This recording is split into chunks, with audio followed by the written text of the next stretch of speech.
Esta es la quinta parte de la quinta unidad en la cual vamos a estar desarrollando el tema de mecánica cuántica. Para esto hay que hablar un poco acerca de la teoría del átomo de Bohr.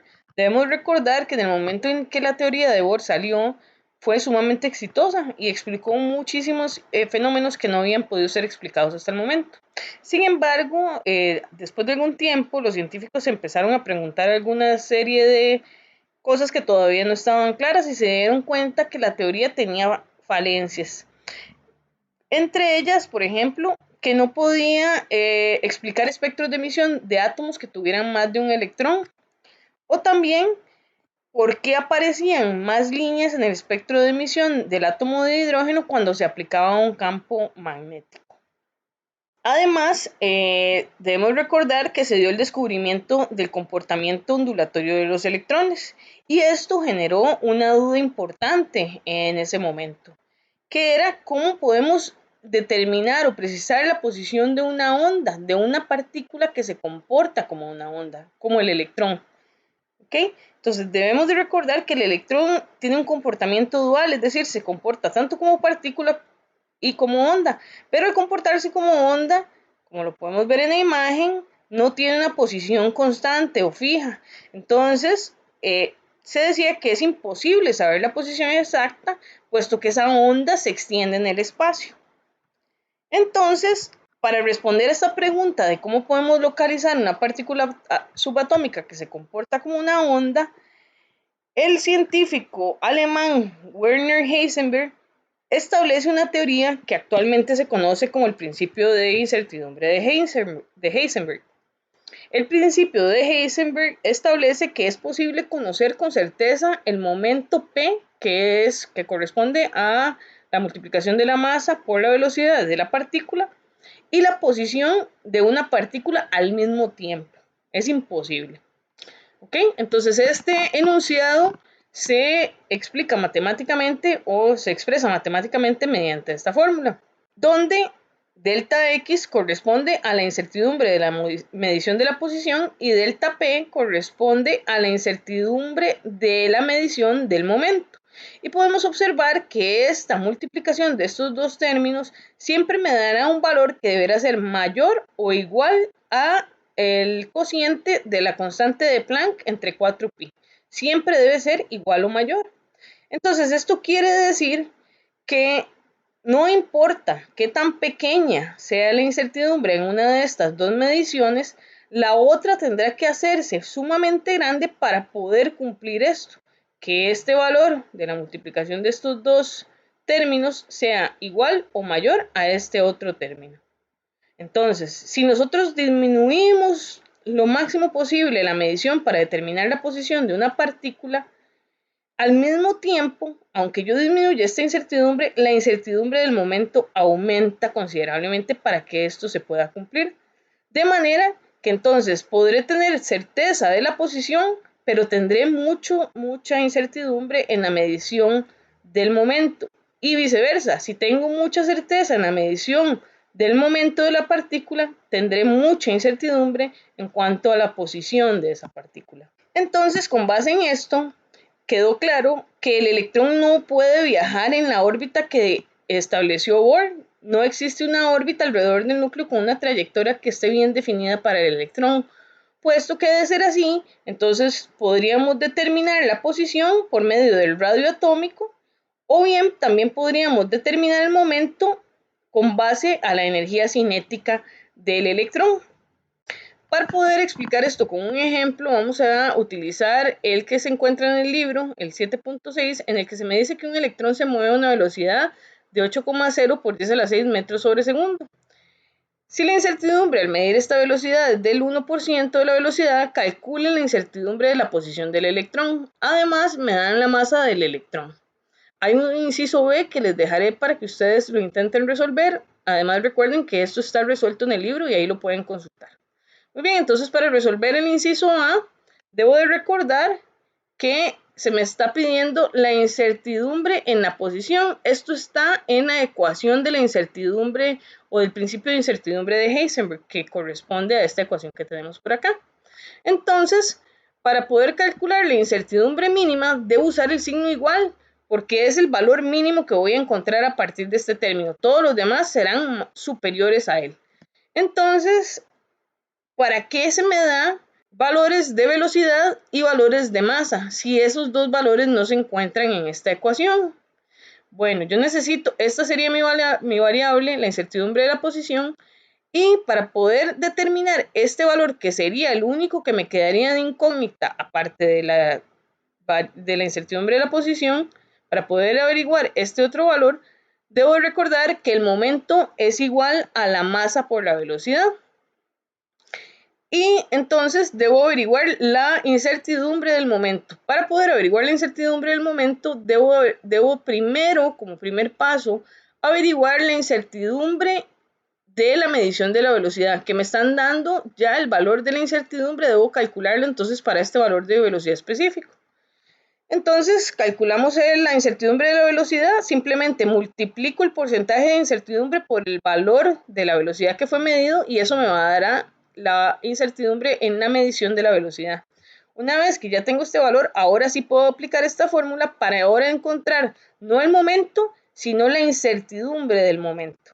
Acá lo tengo, es exactamente la misma fórmula, nada más que ahora utilizaré la incertidumbre de la velocidad para poder calcular la incertidumbre del momento. Sustituyo una fórmula con los valores que se me dan en el problema y encuentro la incertidumbre del momento. Notemos que las unidades son de kilogramo, metro y segundo. Ahora finalmente puedo despejar de la ecuación de Heisenberg la incertidumbre de la posición del electrón, que entonces sería la constante de Planck entre 4pi por la incertidumbre del momento que acabamos de calcular. Y con esto entonces puedo determinar que la incertidumbre en la posición del electrón es de 7,2 por 10 a la menos 10 metros. Ahora, la teoría de Bohr, otra de los problemas que presentaba es que no describe por completo el comportamiento electrónico en los átomos. Entonces, en 1926, un científico austriaco, Erwin Schrödinger, formula una ecuación que describe el comportamiento y la energía de las partículas subatómicas de manera general. Esta ecuación de Schrödinger es análoga a las leyes de Newton para el movimiento de objetos macroscópicos. Entonces es muy interesante cómo existe una relación entre el mundo microscópico e inclusive subatómico con objetos ya macroscópicos. La ecuación de Schrödinger logró incorporar tanto el comportamiento de partícula que presenta el electrón, incorporando términos que sean para partícula como la masa, por ejemplo, que no es una característica de las ondas, y también el comportamiento de onda del electrón, haciendo uso de términos como por ejemplo la función de onda que se denota con la letra griega psi, que evidentemente es una característica únicamente de las ondas y no de las partículas. Se sabe que la probabilidad de encontrar un electrón en una determinada región del espacio va a ser proporcional al cuadrado de la función de onda, es decir, a psi cuadrado. Y es una analogía con respecto a la intensidad de la luz, que también sabemos que es proporcional al cuadrado de la amplitud de la onda, que es psi cuadrado. Entonces, recordemos que la luz y los electrones ambos presentan comportamiento dual, es decir, se pueden comportar en algunas ocasiones como una partícula y en algunas otras como una onda. Entonces, si la intensidad de la luz es proporcional a la amplitud de la onda, eso quiere decir entonces también que el sitio más probable para encontrar un fotón es el que tiene mayor intensidad, o sea, donde psi cuadrado alcanza el valor máximo. Entonces, si esto es correcto para la luz, esto también debe aplicar para una partícula subatómica como el electrón. Donde sea más probable encontrar un fotón, o la función que puedo utilizar para encontrar la mayor probabilidad de encontrar un fotón también es la misma función que se utiliza para encontrar la región de mayor probabilidad donde se encuentre un electrón. Ahora, ¿cuál fue la descripción del modelo atómico que se describe mediante la mecánica cuántica? Bueno, esta descripción especifica posibles estados de energía en que puede ocupar el electrón del átomo de hidrógeno e identifica las respectivas funciones de onda. Entonces, los estados de energía y funciones de onda se caracterizan por tener una cierta cantidad de números cuánticos que vamos a estar estudiando más adelante. Y la mecánica cuántica no sabe en qué parte del átomo se localiza un electrón, pero sí nos puede definir una región donde sea más probable que se encuentre ese electrón en un determinado momento. De ahí nace el concepto de densidad electrónica, que es la probabilidad de encontrar un electrón en una cierta región del átomo, es decir, en una cierta porción de espacio que esté alrededor del núcleo. Entonces, la función de onda al cuadrado me define la distribución de la densidad electrónica alrededor del núcleo en un espacio tridimensional. ¿Qué quiere decir esto? Bueno, lo que quiere decir es que alrededor del núcleo yo tengo un montón de espacios donde puedo encontrar un electrón. Pero si yo conozco la función de onda, el valor de la función de onda al cuadrado, entonces también sabré dónde es que alrededor del núcleo del átomo tendré mayor probabilidad de encontrar ese electrón. Entonces, cuando se nos habla de que hay regiones de alta densidad electrónica, lo que se nos está diciendo en realidad es que en esa región del espacio hay una mayor probabilidad de encontrar un electrón. Ahora, entonces, ¿cuál fue la variante entre el modelo de Bohr y la mecánica cuántica? Bueno, o el más evidente. Podemos hablar del cambio que existe en que ya sabemos que no existe una órbita definida para el recorrido que hace el electrón alrededor del átomo, sino más bien se crea el concepto de orbital atómico.